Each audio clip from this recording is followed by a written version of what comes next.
صالح. السلام عليكم ورحمة الله وبركاته.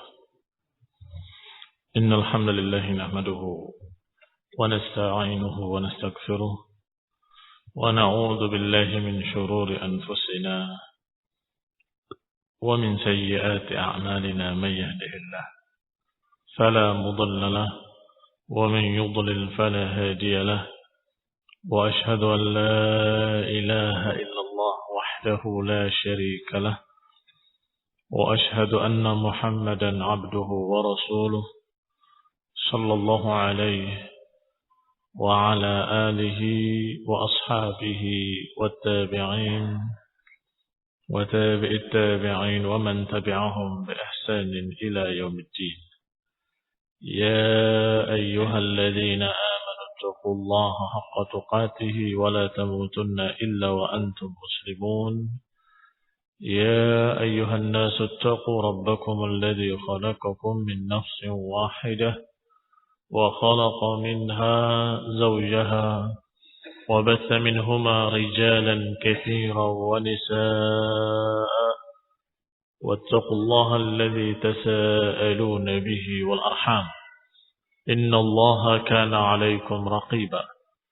يا أيها الذين آمنوا اتقوا الله وقولوا قولا سديدا يصلح لكم أعمالكم ويغفر لكم ذنوبكم، ومن يطع الله ورسوله فقد فاز فوزا عظيما. أما بعد، فإن خير الحديث كتاب الله، وخير الهدي هدي محمد صلى الله عليه وعلى آله وسلم، وشر الأمور محدثاتها، فإن كل محدثة بدعة وكل بدعة ضلالة وكل ضلالة في النار. Ikhwani fi din, a'azakumullah, kaum muslimin yang saya hormati. Masih kita membaca kisah hadis al-ifk, hadis tentang berita dusta terhadap Aisyah radhiyallahu taala anha ardhaha, yaitu ketika Aisyah tertinggal dan ditemukan oleh Safwan ibn Mu'attal radhiyallahu taala anhu, kemudian dinaikkan atau diperintahkan untuk naik ke unta dan kemudian dituntun sampai menemui Rasulullah SAW, maka gemparlah kaum muslimin dan menuduh Aisyah dengan Safwan ibn Mu'attal dengan tuduhan-tuduhan yang tanpa bukti sama sekali. Ikhwani fid din, a'azakumullah, kaum muslimin yang saya hormati. Demikian keadaannya sangat parah karena tidak bisa dibuktikan kebenarannya, demikian pula tidak bisa dibuktikan kebebasannya.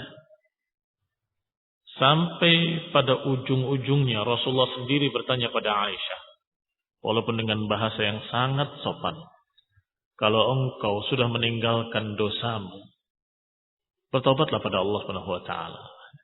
Yang maknanya kamu berbuat dosa kemudian kamu sudah meninggalkan. Langsung dengan husnudzon. Kalau kamu sudah meninggalkan perbuatan jelekmu, perbuatan salahmu, maka bertobatlah pada Allah Ta'ala. Maka Aisyah pun semakin tertekan karena Rasulullah sendiri mempertanyakan.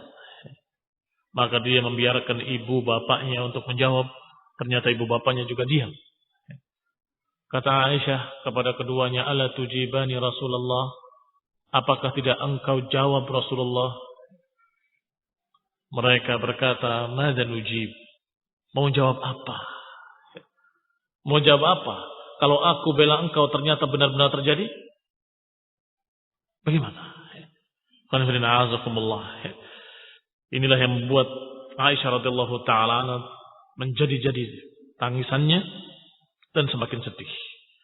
Sampai saat itu juga Rasulullah SAW belum beranjak dari tempatnya, tiba-tiba Rasulullah SAW tertunduk dan kemudian ghusyiya alaih, seperti tidak sadarkan diri. Dan itu kebiasaan Rasulullah SAW ketika mendapatkan wahyu, dalam keadaan berkeringat dengan butiran-butiran keringat yang sangat besar, seperti butiran-butiran mutiara di keningnya, padahal di hari yang sangat dingin. Ikhwanifidina azakullah berarti bukan keringat karena kepanasan, tetapi keringat dingin karena Rasulullah SAW berat menerima wahyu.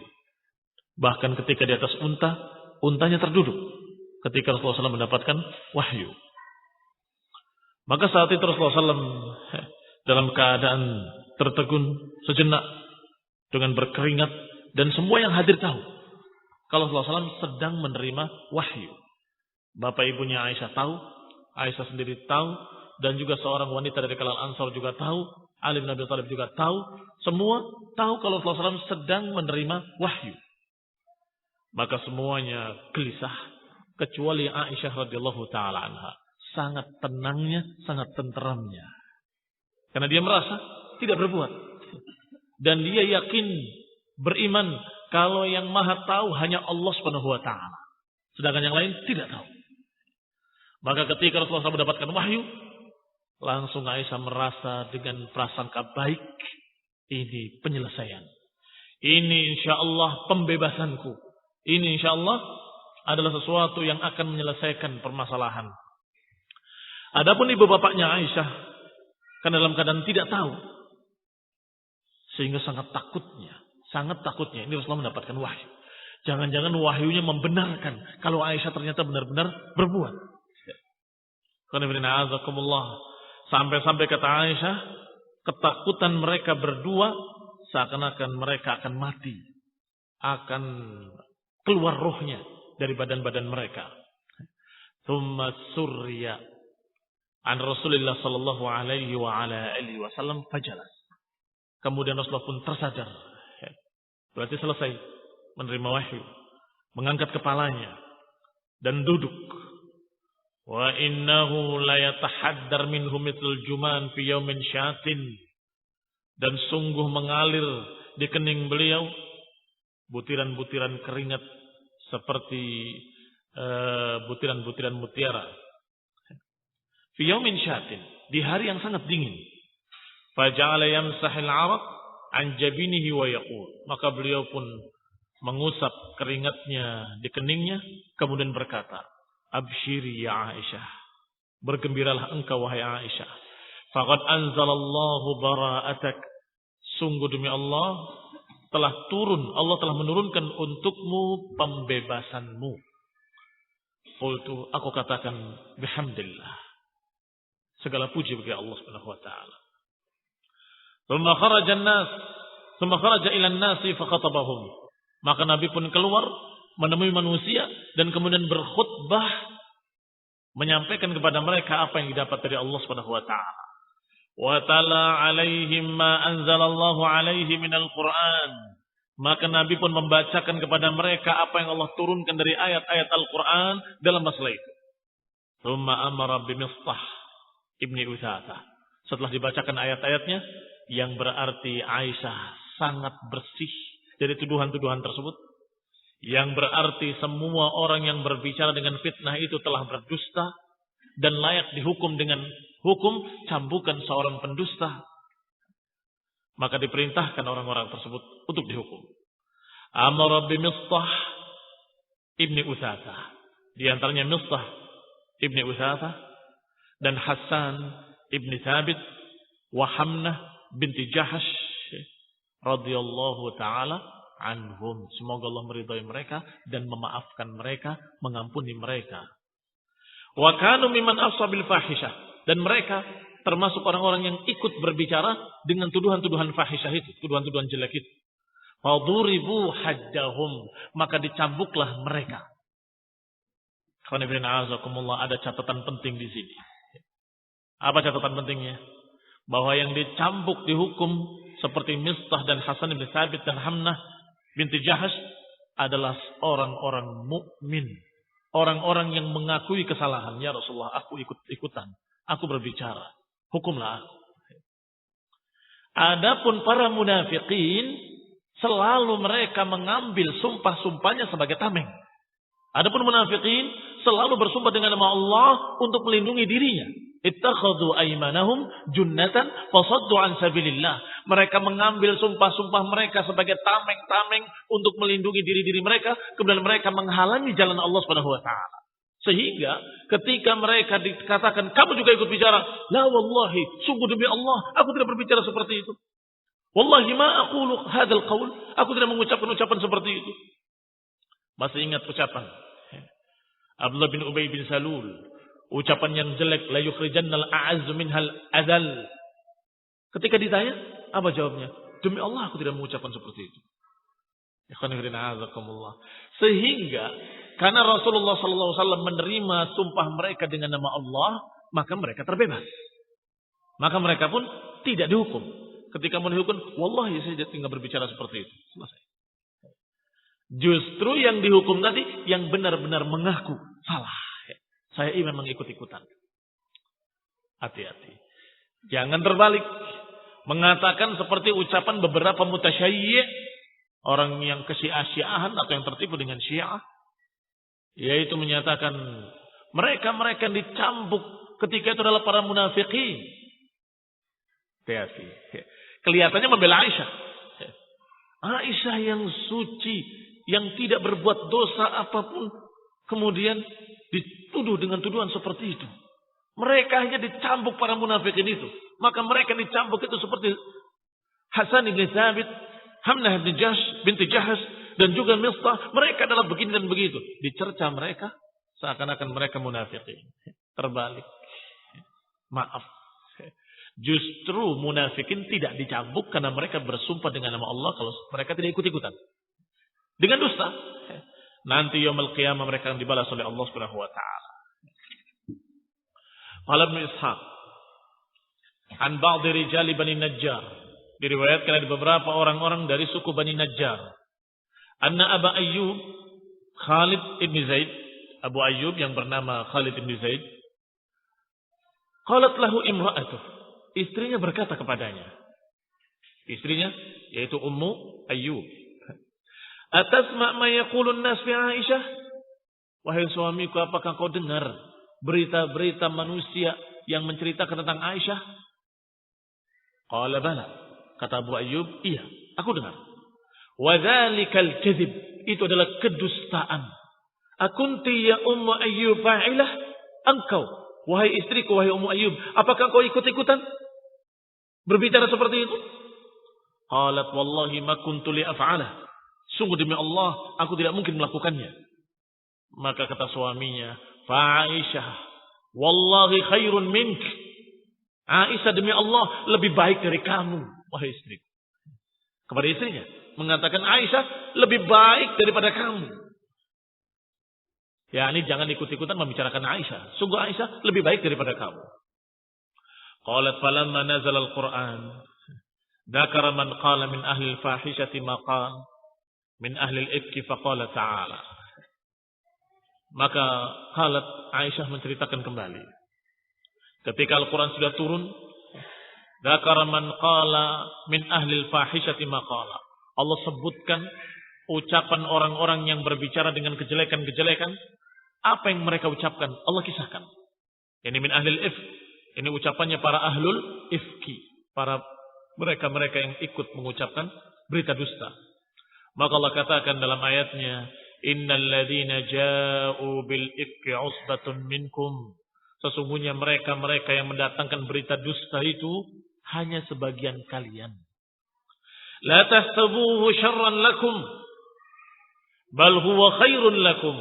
Jangan kalian kira kalau itu jelek buat kalian. Bahkan itu baik buat kalian. Yakni kalian di sini adalah Rasulullah SAW dan keluarganya, para istri-istri Nabi. Jangan dikira bahwa fitnah terhadap Aisyah ini adalah kejelekan buat kalian. Tidak. Justru khairun lakum, lebih baik buat kalian. Likulli imri'in minhum maktasaba minal itsm. Adapun masing-masing dari mereka yang ikut-ikutan, masing-masing mendapatkan dosanya. Walladzi tawalla kibrahu minhum lahu 'adzabun adzim. Dan yang ikut andil terbesar, maka mereka mendapatkan azab yang besar. Di antaranya disebutkan adalah Abdullah bin Ubay ibn Salul. Sedangkan di sini disebutkan dzalika Hasan ibn Thabit wa ashabuhu alladziina qalu maqal. Laula iz sami'tumuhu, kalau saja kalian itu mendengar berita itu, dhannal mu'minuna wal mu'minat, kemudian orang beriman laki-laki dan perempuan kemudian menduga dengan dugaan-dugaan yang baik, dhanna bi anfusihim khaira, mau mereka berprasangka dengan prasangka baik, maka itu lebih bagus buat mereka. Yani kalau saja mereka dengar berita itu langsung menolak dan berkata, gak mungkin. Aisyah, aku kenal, dia orang baik. Sofwan bin Mu'attal, aku kenal, dia orang baik. Kalau saja mu'minun wal mu'minat yadhunnuna bi anfusihim khaira, kalau saja mereka berprasangka pada diri mereka dengan prasangka-prasangka yang baik, maka mereka akan selamat. Maksudnya, cobalah kalau mereka bersikap seperti sikapnya Abu Ayyub dan Ummu Ayyub. Engkau dengar berita tentang Aisyah? Aku dengar, tapi itu berita dusta. Apakah engkau ikut-ikutan? Tidak, demi Allah. Enggak mungkin aku mengatakan seperti itu terhadap Aisyah. Ini khonibina azakumullah, orang-orang mukmin dan mukminah yang berprasangka baik. Tsumma qala ittalaqawnahu bi alsinatikum wa taquluna bi afwahikum ma laysa lakum bihi ilm wa tahsabunahu hayyina wa huwa 'indallahi 'azim. Kata Allah, dan ingatlah ketika kalian menerima berita-berita itu dengan lidah-lidah kalian, wa taquluna bi afwahikum, dan kalian mengucapkan dengan mulut-mulut kalian, ma laysa lakum bihi ilm, mengucapkan dengan lidah-lidah kalian, dengan mulut-mulut kalian, apa yang kalian sendiri tidak tahu ilmunya. Enggak tahu ilmunya. Apakah mereka lihat sendiri? Tidak. Apakah mereka mengetahui bukti-buktinya? Tidak. Berarti kalian berbicara tanpa ilmu. Wa tahsabunahu hayyina, dan kalian kira bahwa itu ringan. Kalian kira itu adalah enteng. Wa huwa 'indallahi 'azim, padahal ucapan seperti itu di sisi Allah azim, sangat besar.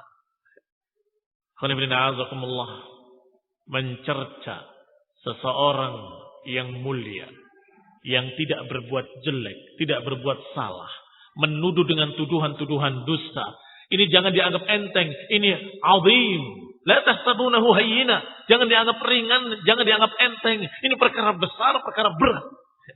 Apalagi berkait dengan istri Rasulullah sallallahu alaihi wasallam, yang paling dicintai oleh Rasulullah sallallahu.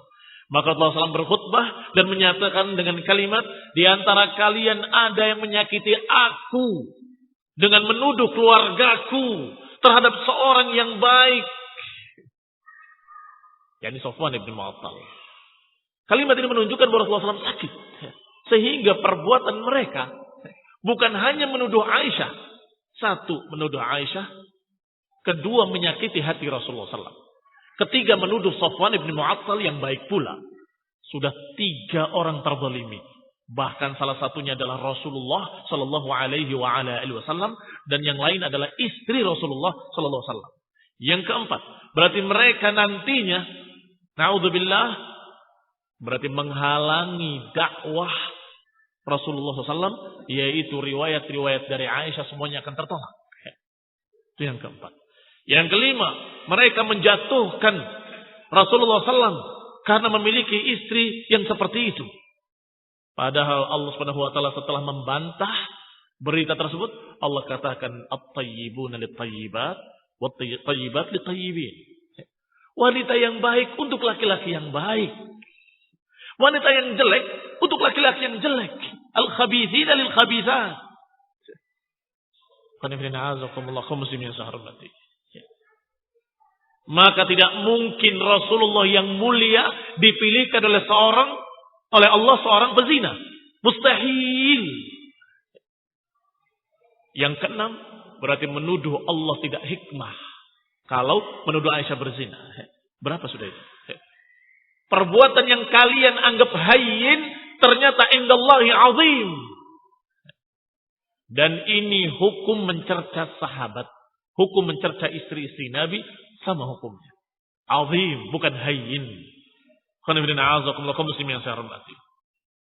Falamma nazala hadhihi al-ayah fi Aisyah radhiyallahu taala anha wa fi man qala laha maqal, ketika turun ayat ini terhadap Aisyah dan turun pula berita ucapan-ucapan mereka, apa yang mereka ucapkan, qala Abu Bakrin, berkata Abu Bakar, wa kana yunfiq ala Mistah liqarabatihi wa hajatihi.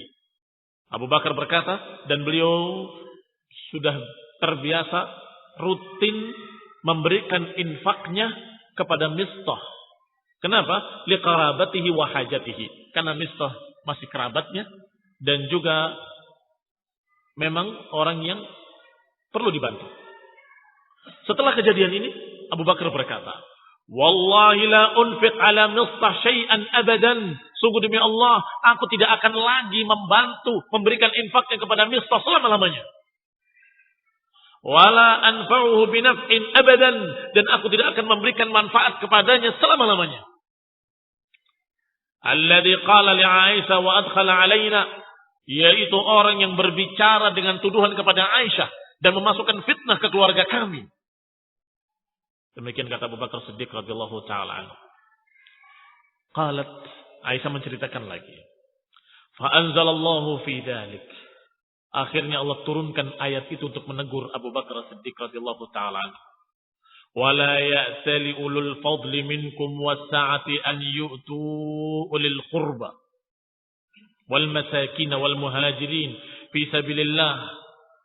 Janganlah orang-orang yang memiliki kelebihan harta dari kalian dan keluasan, jangan kalian menghalangi diri-dirinya untuk memberikan kebaikan kepada kerabat-kerabatnya, kepada orang miskin, kepada muhajirin fi sabilillah. Wal ya'fu wal yasfahu. Hendaklah memaafkan, hendaklah memaklumi. Ala tuhibbuna an yaghfirallahu lakum wallahu ghafurur rahim. Tidakkah kalian suka untuk diampuni oleh Allah Subhanahu wa taala? Wallahu ghafurur rahim, dan Allah Maha mengampun lagi Maha penyayang. Maka ketika turun ayat itu, apalagi ayat Allah Subhanahu wa taala yang lain menyatakan, la taj'alullaha 'urdatan liaymanikum an tabarru. Janganlah kalian membawa nama Allah untuk sumpah-sumpah kalian dalam menghalangi kebaikan. Yani Abu Bakar bersumpah dengan nama Allah, wallahi, tapi bersumpah dengan nama Allah untuk menghalangi kebaikan. Aku tidak akan memberikan infak lagi kepada dia selama-lamanya. La taj'alullah 'urdatan liaymanikum. Jangan jadikan nama Allah sebagai sumpah-sumpah kalian dalam menghalangi kebaikan. Dalam menghalangi satu kebaikan. Jangan. Maka ketika ayat ini turun sampai pada kalimat, apakah kalian tidak ingin Allah mengampuni kalian? Maka Abu Bakar langsung menjawab. As-Siddiq, seorang yang langsung percaya sami'na wa ata'na, maka dia berkata, bala wallahi, inni la uhibbu an yaghfirallahu li. Sungguh demi Allah, aku ingin diampuni oleh Allah Subhanahu wa taala. Ketika ayatnya mengatakan, ala tuhibbuna an yaghfirallahu lakum? Tidakkah kalian suka untuk diampuni oleh Allah? Maka Abu Bakar menjawab, sungguh demi Allah, aku suka untuk diampuni. Aku ingin untuk diampuni oleh Allah Subhanahu wa taala. Faraja'a ila Mistah, maka dia kembali kepada Mistah dan memberikan kembali infaknya sebagaimana biasanya. Allati kana yunfiq alaih, sebagaimana biasanya dia berinfak untuknya. Wa qala wallahi la unzi'uha minhu abada. Sungguh demi Allah, aku tidak akan menghentikannya selama-lamanya. Demikian ikhwan fillah azakumullah. Kisah tentang hadis al-ifk. Sampai Allah Subhanahu wa taala menurunkan ayat yang Allah katakan, jangan kalian kira ini syarran lakum, bal huwa khairun lakum, bahkan itu lebih baik buat kalian. Bayangkan kalau tidak ada kejadian ini, mungkin tidak ada ayat ini. Iya kan? Kalau nggak ada kejadian efek, berarti nggak ada hadis, nggak ada ayat yang membebaskan dan membela Aisyah radhiyallahu taala anha. Tapi ada kejadian ini, maka ada ayat-ayat yang langsung membela Aisyah radhiyallahu taala anha. Dan kata para ulama, setelah turun ayat yang membela Aisyah, maka tidaklah mencerca Aisyah kecuali orang yang menentang ayat, dan tidaklah orang menentang ayat kecuali kafir, murtad, keluar dari Islam. Tegas para ulama. Bahwasanya tidak mungkin mencerca Aisyah kecuali berarti mengingkari ayat ini. Dan tidak mengingkari ayat-ayat ini kecuali orang yang tidak percaya pada Quran. Dan orang yang tidak percaya pada Quran hanya orang kafir. Ini sungguh perkara yang sangat besar buat Rasulullah SAW dan keluarganya, dan khususnya buat Aisyah radhiyallahu taala anha. Kalau nggak ada kejadian itu belum tentu ada ayat ini. Iya kan? Yang berikutnya ada kisah Al-Hudaybiyah. Di akhir tahun ke-6 Hijriyah, setelah hijrah. Thumma aqama Rasulullah sallallahu alaihi wa ala alihi wasallam bil Madinah syahr Ramadan wa Syawal. Wa kharaja fi Dzil Qa'dah mu'tamiran la yuridu harban. Maka selanjutnya Rasulullah SAW tinggal di Madinah bulan Ramadan. Setelah bulan Ramadan sampai bulan Syawal. Wa kharaja fi Dzil Qa'dah mu'tamiran la yuridu harban. Maka keluarlah beliau pada bulan Dzul Qa'dah untuk umrah. Tidak menginginkan perang, tapi untuk umrah. Wastanfara al-Arab wa man hawlahu, dan mengajak untuk berangkat, memerintahkan untuk berangkat kepada semua orang-orang yang muslimin, khususnya orang-orang A'rab Badui, ahli bawadi yang tinggal di tengah-tengah padang pasir, juga diajak semuanya dari kalangan Arab liyakhruju ma'ahu, untuk keluar bersama beliau umrah ke Mekah. Wa huwa yakhsha min Quraisy alladhi sana'u, dan beliau mengkhawatirkan Quraisy terhadap apa yang pernah dilakukan sebelumnya. Maka dia mengajak semua kaum muslimin untuk berangkat. Bukan mau perang, tetapi supaya mereka tidak berani menyerang, diupayakan jumlahnya besar. Ayyaridu lahu biharbin aw yasudduhu 'anil bait. Rasulullah mengkhawatirkan jangan-jangan Quraisy akan menentang mereka atau memeranginya, atau yasudduhu 'anil bait, atau menghalangi dari Ka'bah, dari bait. Tetapi ketika diajak orang-orang A'rab, wal A'rab kata Allah dalam Al-Qur'an asyaddu kufran wa nifaqan. Orang-orang A'rab lebih dahsyat kufurnya dan kemunafikannya. Nanti di akhir kisah perjalanan Rasulullah SAW setelah wafat beliau, yang murtad adalah orang-orang A'rab. Beberapa munafikin juga orang-orang A'rab, orang-orang Badui. Ketika diajak oleh Rasulullah SAW untuk berangkat, fa'abta alaihi katsirun minal A'rab, maka sebagian besar orang-orang A'rab menolak diajak oleh Rasulullah SAW ke Mekah. Wa kharaja Rasulullah sallallahu alaihi wa ala alihi wasallam biman ma'ahu minal muhajirin, maka berangkatlah Rasulullah SAW hanya dengan siapa yang bersamanya dari kalangan muhajirin dan dari kalangan ansar, dan man lahiqan bihi minal arab, dan siapa yang bergabung bersamanya dari kalangan Arab. Hanya kurang lebih 700 orang saja. Wasaqa ma'ahul hadiyah, maka Nabi membawa sembelihan-sembelihan untuk dijadikan sebagai kurban nanti di sana. Wa ahrama bil umrah, dan beliau berihram untuk umrah. Liya'manan nas min harbihi, berihram untuk umrah berarti berniat untuk umrah. Kalau niat untuk umrah sudah memakai pakaian ihram, sudah mengikuti aturan ihram, sudah dilarang dengan larangan-larangan pada larangan ihram. Apa saja yang dilarang dalam ihram? Tidak boleh berburu, apalagi berperang. Tidak boleh berburu, tidak boleh berperang, tidak boleh memakai minyak wangi, dan seterusnya. Pakaian juga khusus, hanya 2 kain saja yang disarungkan dan yang diselendangkan. Kenapa Rasulullah SAW menyuruh semuanya untuk berihram? Agar orang-orang musyrikin, kafirin, orang-orang Quraisy jangan takut dan jangan menganggap kita mau nyerang. Kami bukan mau nyerang, kami mau ihram. Lihat, kalau sudah seperti ini, kami nggak mungkin menyerang kalian. Kami nggak mungkin akan memerangi kalian. Liya'manan nas min harbihi, agar manusia merasa aman bahwa kaum muslimin tidak mungkin menyerang mereka.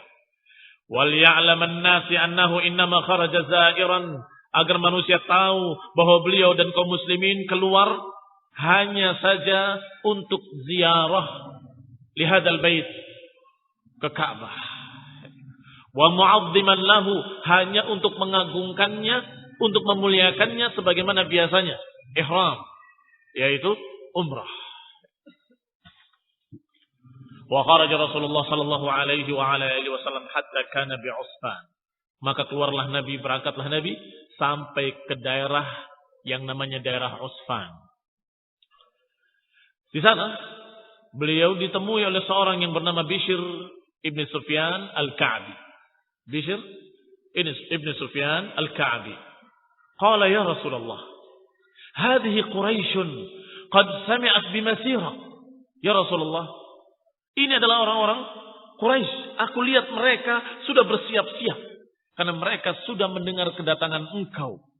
Fakharaju ma'ahum al-'ud al-matafil. Mereka keluar dengan membawa unta-unta. 'Ud al-matafil adalah unta-unta yang sudah punya anak, unta-unta yang mengeluarkan susu, unta-unta yang demikian keadaannya, yang gemuk-gemuk. Dan biasanya orang Arab kalau keluar membawa unta yang seperti itu adalah untuk perjalanan lama. Kenapa dikatakan untuk perjalanan lama? Yakni mereka punya bekal yang bisa jalan sendiri. Punya bekal yang bisa jalan sendiri. Haus tinggal minum susunya. Lapar tinggal sembelih anaknya. Karena audul matafil maknanya adalah induk-indukan unta yang masih diikuti oleh anaknya di belakangnya. Jadi susunya ada, anaknya mau sembelih ada, silahkan. Dan tidak perlu dibawa berat-berat, bisa jalan sendiri bekalnya. Bekal tapi bisa jalan sendiri. Demikian audhu al-matafil. Wa qad nazalu bi Tuwa. Kata Bishr ibn Sufyan, ya Rasulullah, mereka sudah membawa unta-unta yang induknya dengan anak-anaknya. Dan mereka membawanya sudah sampai di Tuwa. Yu'ahiduna Allah la tadkhuluha alaihim abada. Bahkan mereka bersumpah dengan nama Allah bahwa kalian tidak akan boleh dan tidak akan mungkin untuk masuk ke Mekah selama-lamanya. Wa hadha Khalid ibn Walid fi khailihim. Dan juga ini Khalid ibn Walid dengan pasukan berkudanya. Qad qaddamuha ila Qura'il Ghamim. Mereka sudah berangkat menuju daerah Qura' al-Ghamim. Faqala Rasulullah sallallahu alaihi wasallam, maka Nabi bersabda mengomentari berita yang disampaikan oleh Bishr bin Sufyan. Ya waiha Quraisy. Ya waiha Quraisy. Duhai celakanya orang Quraisy. Laqad akalathumul harb. Sungguh celaka orang Quraisy. Mereka sudah dikuasai oleh perang. Senangnya perang. Akalathum al-harb, dimakan oleh perang. yakni dikuasai oleh perang. Madza alaihim law khalau baini wa baina sa'iril Arab. Kenapa sih kalau mereka membiarkan aku dengan orang Arab? Biarkan. Fa inhum asabuni kana dzalikal ladzi aradu. Kalau orang-orang Arab itu menimpakan padaku sesuatu yang jelek, maka Quraisy tinggal bersyukur saja. Iya kan? Karena mereka menginginkan aku mendapatkan sesuatu. Biarkan saja. Aku dengan manusia. Kalau aku diganggu oleh mereka, maka Quraisy tinggal menyatakan, itu yang kami inginkan. Karena itu, alladzi aradu, itu yang mereka inginkan. Wa in adharanillahu alaihim dakhalu fil Islam. Dan kalau mereka ternyata tidak menimpakan kejelekan kepadaku, malah mereka masuk Islam. Wafirin. Selesai. Apa ruginya orang-orang Quraisy? Kalimat ma alaihim maksudnya apa ruginya mereka orang-orang Quraisy? Kalau mereka membiarkan aku, kalau aku ditimpa kejelekan oleh orang-orang Arab, ya mereka juga senang aku ditimpa kejelekan. Kalau ternyata mereka masuk Islam, mereka juga tidak rugi. Wa in lam yaf'alu qatalu wa bihim quwwah. Kalaupun mereka tidak melakukan dan mereka memerangi, maka mereka punya kekuatan. Fama tadhunnu Quraisy? Apa yang dipikirkan, yang diprasangka oleh Quraisy? Wallahi la azalu ujahid 'ala alladhi ba'athani bihi hatta yudhhirahu Allah. Sungguh demi Allah, kata Nabi, Aku akan terus berjihad untuk memperjuangkan apa yang Allah utus aku dengannya. Ini aku akan terus berjihad memperjuangkan apa yang Allah utus aku untuk membawanya. Yaitu tauhid. Hatta yudhirahu Allah, sampai Allah menangkan au tanfarida hadhihi salifah, sampai Allah menangkan aku atau terpisah salifah ini. Salifah adalah urat leher. Dan biasanya urat leher itu dua, di kanan dan di kiri. Kalau terpisah, berarti mati. Itu maknanya. Hingga Allah menangkan atau Allah matikan aku. Itu maknanya. Sampai aku mati atau menang. ثم قال رجل يخرج بنا على طريق غير من رجل يخرج بنا على طريق غير طريقهم. Kata Nabi, apakah ada di antara kalian yang bisa menunjukkan satu jalan selain jalan mereka? Karena tadi sudah sebutkan dua informasi. Bahwa pasukan mereka satu sudah ada di Tua dan pasukan berkuda sudah ada di Qura'ul Ghamim. Maka kata Nabi, siapa di antara kalian yang tahu jalan lain selain jalan itu dan jalan ini? Karena mereka sudah menghadang, terpaksa harus cari jalan lain. Maka ada seorang sahabat yang menyatakan, "Ana ya Rasulullah." Maka diarahkan oleh sahabat tadi ke jalan yang sulit terjal, yang tidak biasa dilalui oleh manusia. Nah, kita akan baca insyaallah pada kajian mendatang. Bismillahirrahmanirrahim taala. Subhanakallahumma wa bihamdika, asyhadu an la ilaha illa anta, astaghfiruka wa atubu ilaik. Wassalamualaikum warahmatullahi wabarakatuh.